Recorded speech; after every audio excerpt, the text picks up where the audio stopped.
Merci d'écouter Radio France Internationale. Il est minuit et demi à Paris, 23h30 à Yaoundé, 22h30 temps universel. Guillaume Cordeau. À la une de l'actualité africaine, au moins 3 civils tués et 20 autres blessés dans un attentat suicide ce matin dans l'extrême nord du Cameroun. L'attaque porte les traces du groupe islamiste Boko Haram. C'est un kamikaze qui s'est fait exploser sur un pont à proximité d'un marché. Il était à moto. 2 jeunes Français tués à Madagascar. Leurs corps sans vie ont été retrouvés sur une plage de l'île touristique de Sainte-Marie. La jeune fille et le jeune homme étaient volontaires pour une association de défense de l'environnement. C'est une soirée en boîte de nuit qui aurait mal tourné. Le début du procès devant la Cour pénale internationale de La Haye d'un Malien accusé d'avoir détruit des mausolées à Tombouctou. C'était entre juin et juillet 2012. Ahmad Al-Faki Amardi doit plaider coupable de crimes de guerre pour les faits qui lui sont reprochés. Un nouvel attentat suicide ce matin dans l'extrême nord du Cameroun, confronté aux attaques récurrentes de Boko Haram. Un homme à moto est venu se faire exploser sur un pont à proximité du marché de Mora. Bilan 4 morts, dont le kamikaze et une vingtaine de blessés. La localité de Mora est proche de la frontière nigériane. Elle a déjà fait face à ce genre d'action. Retour sur ces événements avec Issa Chiroma Bakari, le ministre de la Communication camerounais. C'est aux petites heures de la matinée, aux environs de 7h, 7h30, qu'une moto qui transportait 4 personnes, dont le mototaximène et probablement un kamikaze, se dirigeait donc vers le marché. Heureusement pour nos populations, avant qu'il ne pénètre dans le marché, le kamikaze a actionné sa charge, ce qui fait que les 4 personnes sur la moto ont perdu la vie sur place.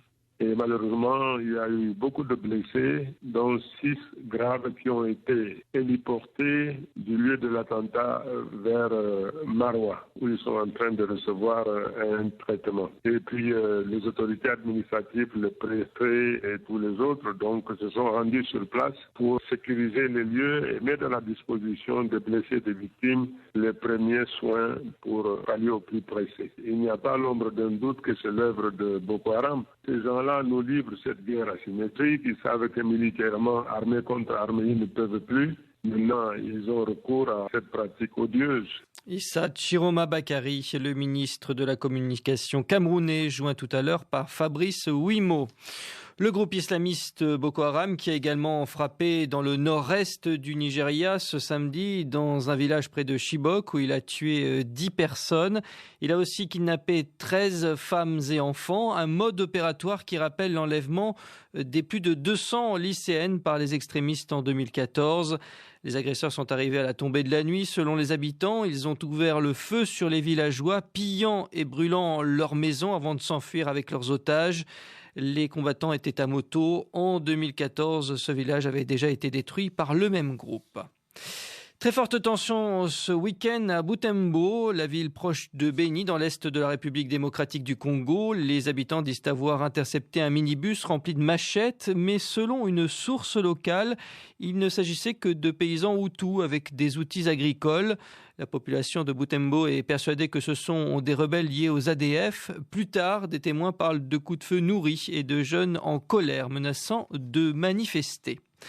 Et puis au niveau politique, toujours en République démocratique du Congo, la journée ville morte de ce mardi sera respectée par l'UNC allié, le mouvement de Vital Kamerhe, qui n'appartient pas au rassemblement de l'opposition, mais qui le soutient. L'UNC et alliés devraient ensuite participer au dialogue national. Le rassemblement de l'opposition veut protester ce mardi contre la convocation de la réunion préparatoire au dialogue national par le facilitateur de l'Union africaine, Edem Kodjo. Celui-ci estime que toutes les conditions sont réunies pour un dialogue après l'annonce du gouvernement de la libération de prisonniers. 24 selon le pouvoir, 4 selon un avocat proche de plusieurs personnalités concernées. C'est l'incompréhension à Madagascar après la découverte des corps sans vie de 2 jeunes Français ce dimanche sur une plage de l'île touristique de Sainte-Marie. Ils étaient bénévoles pour une association de défense des cétacés, Cetamada. C'était une fille et un garçon d'une vingtaine d'années et ils auraient reçu tous les 2 des coups sur la tête. Il y a 6 ans déjà, un couple de Sud-Africains avait été torturé puis tué sur l'île Sainte-Marie de Madagascar. L'affaire avait défrayé la chronique. Une délégation officielle s'est rendue sur place, composée de responsables politiques et d'experts de la police. Parmi eux, Roland Ratsirac, ministre du Tourisme. Ces 2 jeunes Français Ce sont des éco-volontaires qui travaillent sur les baleines. Ce sont en même temps des guides pour les safaris baleines. Et ils sont là dans le cadre de leurs recherches et de stages scientifiques.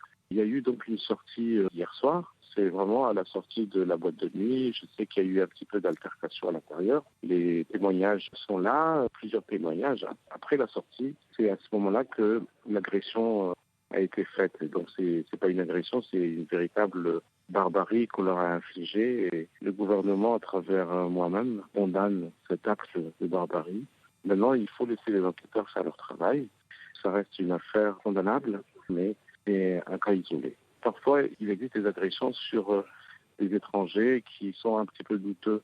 Mais là, on a vraiment affaire à des jeunes, vraiment d'une bonne moralité et de bonne éducation, et que personnellement, j'appuie aussi.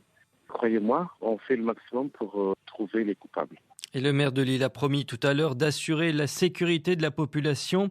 Dans un communiqué publié dans la soirée, le ministère des Affaires étrangères à Paris dénonce un crime odieux. Le consul général de France à Madagascar doit se rendre à Sainte-Marie dans les prochaines heures. Propos recueillis par Coralie Pierret. Le roi du Maroc rejette le fanatisme. Il s'est adressé à ses concitoyens, principalement expatriés, ce samedi, les encourageant à promouvoir un islam tolérant. Plusieurs ressortissants marocains ont été cités ces derniers mois dans des affaires d'attentats en France et en Belgique. Le souverain réclame que ses compatriotes soient toujours en première ligne pour être les défenseurs de la paix. Mohamed VI est la plus haute autorité religieuse de son pays, commandeur des croyants. Il a aussi insisté dans son discours pour que les pratiquants des 3 grandes religions monothéistes forment un front commun pour lutter contre le djihadisme. Retour sur ses principales déclarations avec Benjamin Stora qui enseigne l'histoire du Maghreb contemporain à l'université Paris 13. C'est la première fois qu'il y a un discours très clair, très explicite, très direct, portant sur la question du terrorisme, où il y a cette volonté de dire à cette immigration qu'elle se démarque de manière claire et nette de ses agissements, qui, pour le roi du Maroc, bien sûr, sont contraires aux valeurs de la civilisation musulmane. C'est une initiative qui doit naturellement être prise en compte, dans la mesure où le roi du Maroc appelle à se désolidariser fermement des agissements djihadistes, notamment venant de ceux qui appartiennent d'origine à la communauté marocaine. C'est important parce que jusqu'à présent, très souvent, notamment au Maghreb, on avait l'habitude de dire que, dans le fond, les terroristes étaient européens, français ou belges par exemple, mais n'appartenaient pas, disons, sur le plan de l'origine, au pays de départ. Là, il y a cette revendication de se démarquer de personnes qui peuvent être originaires de pays du Maghreb, soit parce qu'ils y sont nés, soit par leur descendance, par leur famille. Je crois que c'est à ce niveau-là, bien sûr, une prise de position très claire et extrêmement importante. Propos recueillis par Chloé Gandolfo. Un important procès s'ouvre ce lundi devant la Cour pénale internationale de La Haye, aux Pays-Bas. Il s'agit de celui d'Ahmad Al-Faki Hammadi, un Malien accusé d'avoir participé à la destruction de mausolées à Tombouctou. C'était il y a 4 ans. La ville était occupée par les terroristes d'Aqmi et Ansardine à l'époque. L'homme s'apprête aujourd'hui à plaider coupable, Laura Martel. Pour la première fois, c'est un crime visant le patrimoine que la CPI va juger. Un procès attendu alors que 55 sites sont officiellement classés en danger à travers le monde, notamment en Syrie où le groupe État islamique a partiellement détruit la cité antique de Palmyre. Al-Mahdi est un érudit qui aurait pris en avril 2012 la tête de la Hisba. Cette brigade des mœurs, chargée de trancher ce qui relevait du vice ou de la vertu, était l'un des organes d'administration mis en place par les groupes terroristes islamistes à Tombouctou. C'est dans ce cadre qu'Al-Mahdi est accusé d'avoir participé à la destruction de 9 mausolées et d'une mosquée de la ville, tant au niveau de la planification que de l'exécution. Des actes assumés par l'accusé. Et c'est là aussi une première devant la CPI, Al-Mahdi a décidé de plaider coupable. Il ne s'agit pas d'une sorte de revendication ni de rechercher la clémence. Il a des regrets, voire des remords, et tient à s'excuser, affirme l'un de ses avocats. Reconnaître sa culpabilité est la seule chose qu'il puisse faire depuis sa cellule pour entamer un processus de réparation, ajoute maître Gillissen. Une plaidoirie qui a un impact sur la procédure. D'après la CPI, 1 semaine devrait suffire à ce procès, à l'issue duquel les juges statueront conjointement sur la culpabilité ou l'innocence de l'accusé et la peine éventuelle. Laura Martel, La Haye, RFI. À La Haye, aux Pays-Bas, et à Paris où il est presque minuit 40. Très bonne nuit à l'écoute de la radio du monde, Radio France Internationale.